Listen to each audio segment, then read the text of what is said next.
मेरा नाम है हरिया, मैं काम करता हूँ बहुत बढ़िया, खाता हूँ खाना और रोज गाता हूँ गाना। अरे यार, आज तो बहुत देर हो गई। इस खतरनाक जंगल को देखकर तो मेरे हाथ पैर ठंडे हो गए हैं। अगर मैं वक्त पर गांव नहीं पहुंचा तो मालिक बहुत नाराज हो जाएंगे। तभी हरिया को एक आवाज सुनाई देती है। सुनिए हरु जी। अरे, ये आवाज किसने दी? तभी हरिया को सामने कुछ दूर एक औरत खड़ी दिखाई देती है। अरे भाई, ये औरत अकेली इतनी रात को इस जंगल में क्या कर रही है? चलकर पूछना पड़ेगा। फिर हरिया अपनी बैलगाड़ी उस औरत के सामने लाकर रोक देता है और उससे पूछता है। अरे सुनिए, आप इतनी रात को इस खतरनाक जंगल में अकेली क्या कर रही हैं? तभी वो औरत मीठी आवाज में कहती है। अरे हरु जी, आप आ गए। मैं कब से आपका इंतजार कर रही थी। वैसे तो यहाँ से काफी लोग गुजर चुके हैं, लेकिन मैं खास आपका इंतजार कर रही थी। अच्छा, तुम सच कह रही हो? मुझे तो यकीन नहीं हो रहा है। वो क्या है ना, आज तक किसी ने मुझसे इतने प्यार से बात नहीं की। हाँ हरु जी, मैं सच कह रही हूँ। अब देर मत करिए और जल्दी से मुझे मेरे घर तक छोड़ दीजिए। हाँ, कौन सी बड़ी बात है, अभी छोड़ देता हूँ। आप मेरे पीछे बैलगाड़ी में बैठ जाइए और मुझे रास्ता बताते चलिए। फिर वो औरत हरिया की बैलगाड़ी में बैठ जाती है और हरिया बैलगाड़ी हाँकता हुआ आगे चल पड़ता है। फिर उस औरत के बताए हुए रास्ते पर चलते चलते हरिया बैलगाड़ी लेकर एक काली गुफा के आगे आकर रुक जाता है। हरिया उस औरत से पूछता है।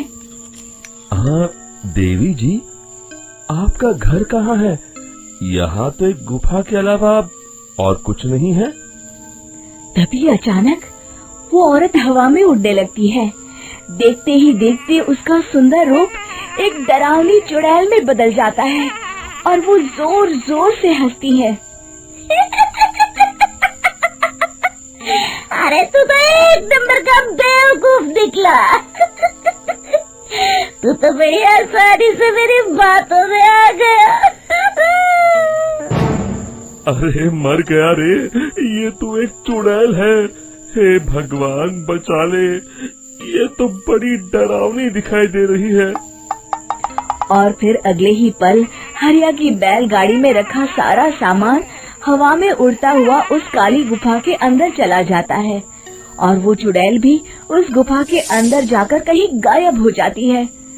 हरिया ये नजारा देख बुरी तरह घबरा और परेशान हो जाता है। अरे, ये चुड़ैल तो मेरा सारा सामान लेकर गुफा में गायब हो गई।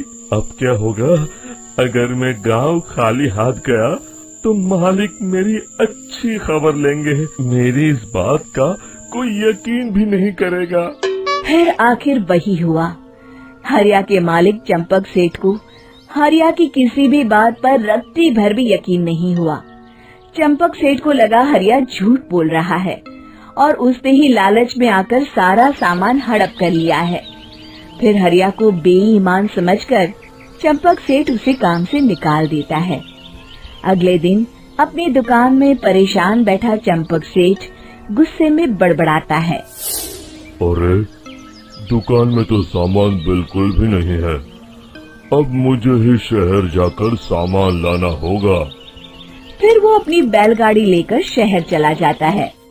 शहर से सामान लेकर जब चंपक सेठ वापस गांव लौट रहा होता है, तभी उसे एक आवाज सुनाई देती है।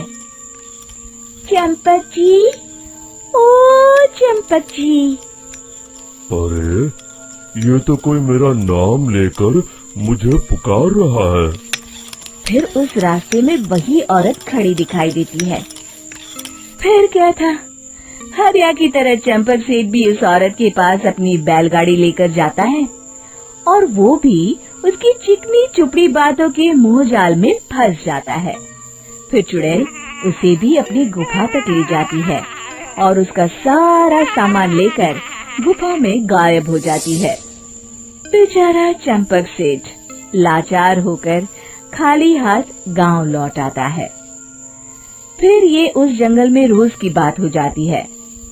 जो कोई भी शहर से कुछ लेकर गांव की तरफ लौटता, वो चुड़ैल उसे बेवकूफ बनाकर उसका सारा सामान लेकर गुफा में गायब हो जाती। एक दिन हरिया एक लकड़हारे को उसी जंगल की तरफ जाते हुए देखता है। फिर हरिया उसे रोकते हुए कहता है, अरे भाई, क्यों अपनी मौत को दावत दे रहे हो? मेरी बात मानो, आगे जंगल में मत जाओ, वहाँ एक बड़ी भयानक चुड़ैल रहती है। लकड़हारा हरिया की बातों को नजरअंदाज करते हुए कहता है, अरे भाई, मुझे पहले ही बहुत देर हो चुकी है, मुझे जाने दो भाई। शाम तक लकड़ियाँ काट कर शहर के बाजार में बेचना है। तुम अपनी ये कहानी किसी फुर्सत में बैठे इंसान को सुनाओ, मैं तो चला। इतना कहकर लकड़हारा वहाँ से आगे जंगल की तरफ चला जाता है। फिर अगले दिन गांव के मुखिया के घर के बाहर बहुत सारे लोग जमा हो जाते हैं। तभी हाथ में कुल्हाड़ी लिए खड़ा लकड़हारा कहता है, अरे मुखिया जी, अब आप ही हमें बचाइए उस जंगल वाली चुड़ैल से। हमारा सारा काम तो शहर से ही होता है।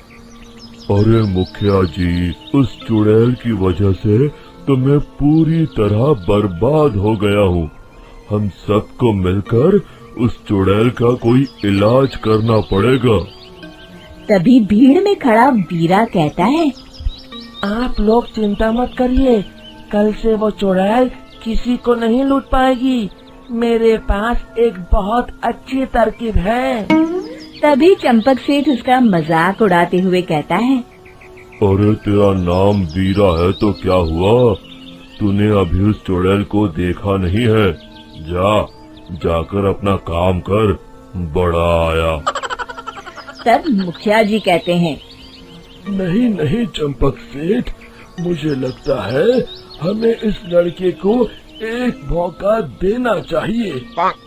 फिर सभी गांव वाले मुखिया जी की बातों से सहमत हो जाते हैं और वीरा शाम को एक बैलगाड़ी में कुछ सामान लादकर उस जंगल की ओर चल देता है।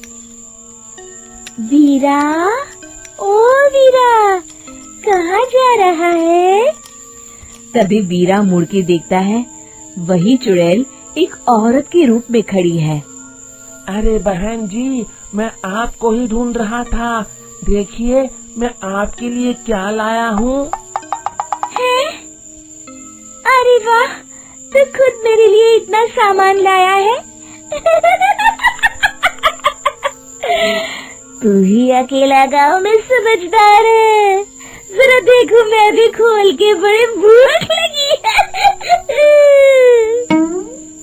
जैसे ही चुड़ैल उस सामान पर से कपड़ा हटाती है, एक भगवान शिव की तेज रोशनी उसके अंदर मूर्ति से निकलती है और चुड़ैल अपने असली रूप में आकर जलने लगती है।